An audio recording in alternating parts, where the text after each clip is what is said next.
బెంగాల్లో బుల్డోజర్ రాజకీయం స్టార్ట్ అయింది. బీజేపీ పార్టీ కార్యకర్తలు మామూలుగా అయితే లేరు, చాలా అగ్రెసివ్గా ఉన్నారు. టీఎంసీ పార్టీ సంబంధించినటువంటి ఆస్తులు కావచ్చు, నాయకులు లిటరల్గా తగలబెడతా ఉన్నారు.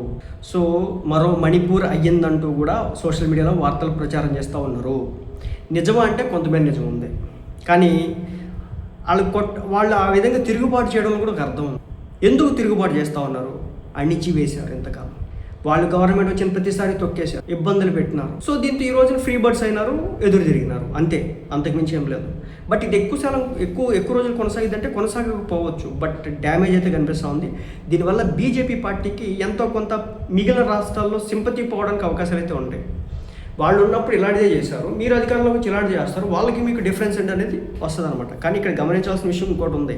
ఇది నాయకులు చేస్తున్న పని కాదు, క్యాడర్ చేస్తున్నటువంటి పని. కార్యకర్తలు ఎంతవరకైనా ఆపగలుగుతారు. సో ఆ కోణంలో కూడా మనం ఆలోచించాలి. రాజకీయాలు చాలా సెన్సిటివ్గా ఉంటాయి. క్యాడర్తో కావచ్చు, లేదంటే ప్రజలతో కావచ్చు, చాలా సెన్సిటివ్గా ఉండాలి.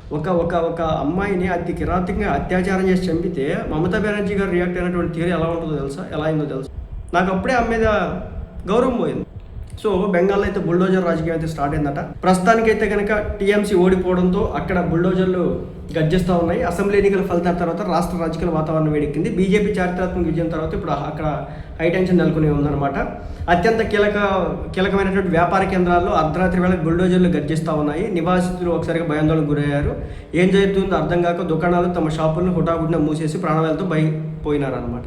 మొత్తానికి కొంతమంది గుండాగిరి, కొంతమంది వాళ్ళ అండర్లో పెట్టుకోవడం ఇవన్నీ చేసినారు. వాటన్నిటికీ కూడా ఇప్పుడు వీళ్ళు చేస్తున్న పనులకి ఇవన్నీ కూడా తృణమూల్ కాంగ్రెస్ అగ్రనేతలు వీటి మీద తీవ్ర ధ్వజమెత్తారు.